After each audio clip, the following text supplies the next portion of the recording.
Hey GQ, I'm Nathan Chen, and this is The Breakdown.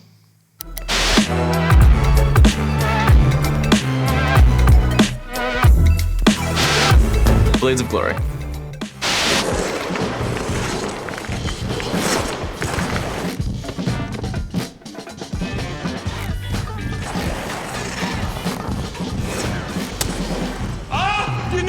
Yes, I did. See that? Blades of Glory, a classic. One of the best skating movies out there. Honestly, they got a lot of things pretty solid in this, in terms of choreography, the time that we spend in doing choreography. And skating is split 50-50 basically with technique and artistry. We have something called the technical element score and then the program component score. And the program component score is basically encompasses a lot of the artistry and more of the performing aspects of the program. So it makes a lot of sense that we would spend a lot of time off the ice and on the ice working on choreography like that butterfly sequence. There's a lot of time that we spend working on little fine-tuning the program, making sure that we're matching the character, matching the vibes of the program, and just being able to be super comfortable with the music and being able to relate to the music as best as we can. Yeah, I've never actually seen like a warehouse rink, so that's a new one for me. Fortunately in the US, there are like rinks everywhere. So wherever I want to find a rink, I basically can find a rink. I used to skate in a rink over in California called Lake Arrowhead, and it was sort of like a warehouse, which I think now it is a warehouse, but that was a really cool rink. No boards, it's just like a pure sheet of ice, so that was really interesting to skate on. Most of the time, like I'm skating at rinks that are traditional, like rinks that I'm sure you can Google and find a rink close by, and basically that's what my rink will look like. And I have skated outdoors a couple times, which is super cool. That's a 10 out of 10 experience. So I grew up doing ballet. I started ballet when I was really young, maybe 5 or so, 5, 6, and mostly just did it because my sisters were super into ballet and they were like, hey Nathan, come with us and do it with us. And I ended up enjoying it as well, and it was cool. There were a lot of other boys that did the class with me, so I felt like I fit in, and it was a lot of fun. And I think that growing up and just like understanding movement, whether or not it perfectly relates to what I do on the ice now, at least it's something that I feel more comfortable doing, just basic movement, knowing where basically I should put my hands and where I should put my feet and all of that and where to look. All of these things are definitely things that I learned in ballet, and not just ballet too, all sorts of styles of dance, whether it's jazz, hip hop, contemporary, all of these different styles of movement, can definitely play a role in skating, considering that a big portion of our score is that aspect of skating. Fairly accurate to an extent, obviously, sort of dramatized, a little bit more drama than normally would see in competitions. And now currently, typically men don't really skate with men for pairs, but if something like that happens in the future, it'd be pretty cool to see.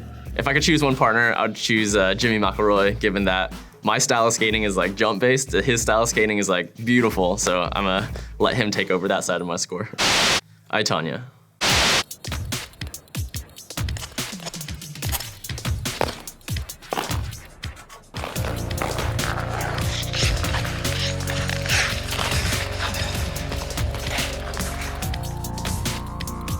Actually, the double that was in Tonya was one of the girls that skated at my rink when I was growing up in California. So it's kind of funny, like seeing her do the elements. I'm like, oh, like I recognize her doing this element. But at the same time, actually, like they did a really good job replicating and sort of recreating the original performance of Tonya. And yeah, I mean, if you asked me to replicate Tonya's programs, like I would have a hard time doing that. So the doubles did a really great job. In Margot's case, like, man, props to her for being able to learn the choreography, learn how to adapt it on the ice. Moving off the ice just feels extraordinarily different than moving on the ice. Sort of like learning how to adjust your body while doing the positions is like, pretty big feat. So for her to be able to just like pick it up and do that, and for me, I like can't really tell. Obviously there's like camera angles going on there too, but yeah, genuinely she did a really good job. That's nicely done. And now we will find out whether she will be the first American to attempt and complete a triple axel jump. We will know that here, whether she tries it or not. Yeah, Tonya was a pretty incredible skater herself. Triple axel, that was like a huge element. Even for me, I struggle on that element. So for her to be able to do it that long ago, it's pretty impressive. So we have a bunch of different elements, or jumping elements in our programs. One is called axel, one is called saukow, toe loop, loop, flip, and lutz. All of them take off backwards except for axel. Axel is the only one where you're charging forward into the element. So inherently it's a little bit more scary. I mean, perhaps going backwards is a little more scary, but in my opinion, going forward is more scary because you can like see where you're going, and you have to be really precise on how you like press into the ice, how you cut into the ice, how you stop your blade, so that you can basically vault yourself in the air. Whereas everything going backwards, you kind of just like either slam a foot into the ice or you like carve the edge out. Stepping forward is like a lot more tricky. So for her to be able to do triple axel in a time where people were doing triples, of course, but a triple axel was still like, really next level. Of course, there were some that did it before her, like Midori Ito and whatnot, but it's a really, really challenging jump. So for anyone to do it, it's, they have my props. The cutting edge.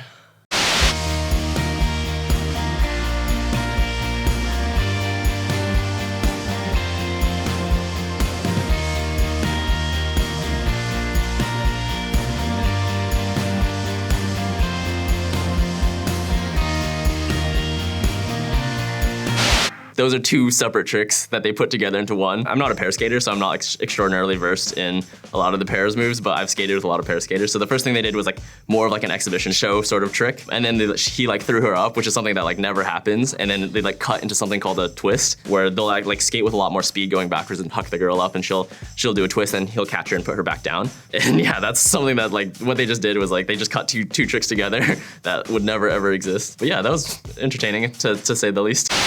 Ice castles.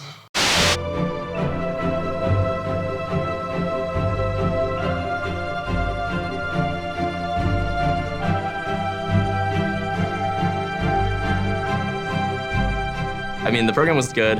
I don't know, she must have done something really good because typically speaking, people don't really stand up in the middle of the program. So that's pretty new, good for her. If you do have impaired vision, I definitely think there's the capability to do all these things. And I think a lot of it comes down to feel when you're on the ice, when you're doing these elements, a lot of it is feel. And especially in the context of a competition when you're the only one on the ice, you don't have to worry so much. I think the most dangerous thing is just being able to like make sure that you're not running into other people and knowing where the boards are, that's difficult. But the actual movement and the jumps and the spins, I think are all things definitely more difficult than being able to have non-impaired vision. But you know, I think it's something totally doable. I actually do recall seeing in Ice Castles the scene where she falls. I was with, like, it was playing at our rink and I was like with my friend. And the fall, they could have done a much better job with that. She like steps on a cable, I believe, or like jumps into a cable and falls. And that is, even if there was a cable on the ice, like I would skate over it. Maybe I would like stumble a little bit, but I don't think anyone would really fall that hard. The cutting edge too. Do a split twist. What? Trust me. But now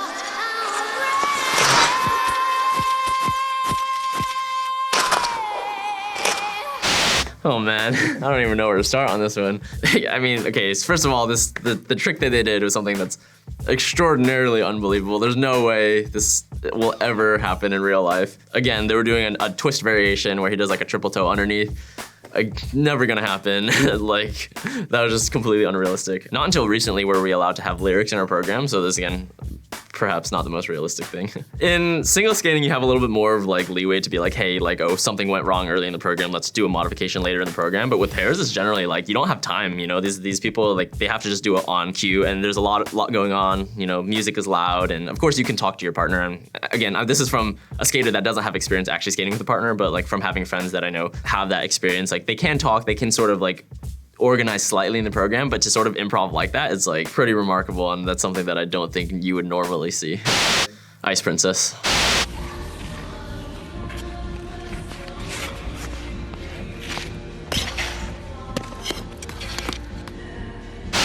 I've made a lot of mistakes in my career in competition, out of competition. We have two competitions. We have the short program and the long program, or the free program. And if short program doesn't go great, you still have the opportunity to bring up those points in the free program. So again, keeping your mind in check, making sure that you're, you know, focusing on the things that you have to do forward and not looking back, because at that point, you know, it's already over, so you gotta move forward and try to learn from that. Definitely when in competition, being in the right mental state, being focused, being geared in is like, more than, I would say, 80% of it. You know, we already spent all this time in training. We spend like every single day prepping our competitions, and that's the thing with skating, right? When we're competing, we're doing the exact same thing that we trained. So it's not like we're doing a brand new program every time or a brand new routine every time we go on to competition. So there's all stuff that you prepare. So, you know, all that work that you put into practice should basically reflect in competition, as long as you're, you know, in the right headspace, as long as you're, you know, focused and doing the right things mentally.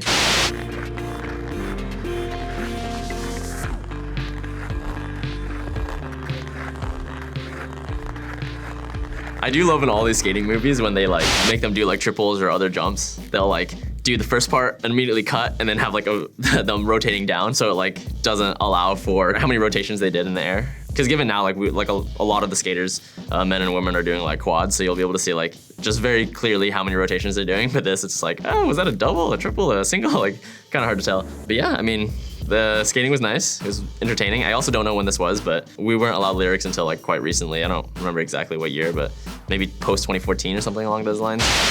Spinning out.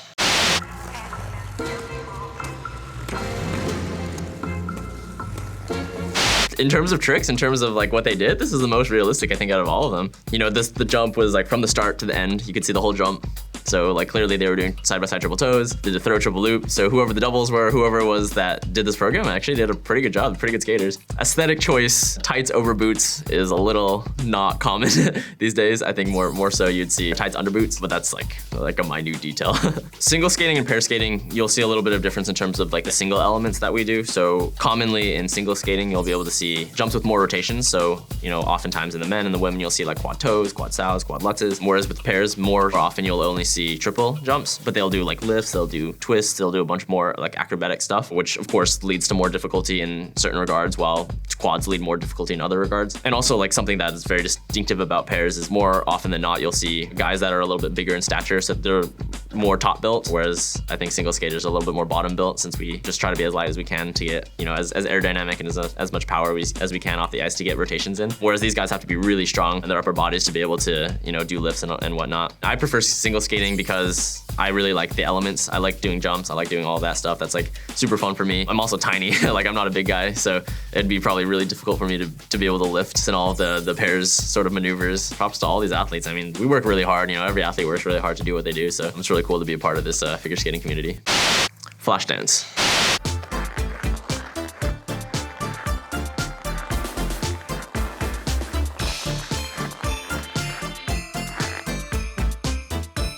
Falls happen in skating, you know, that's okay.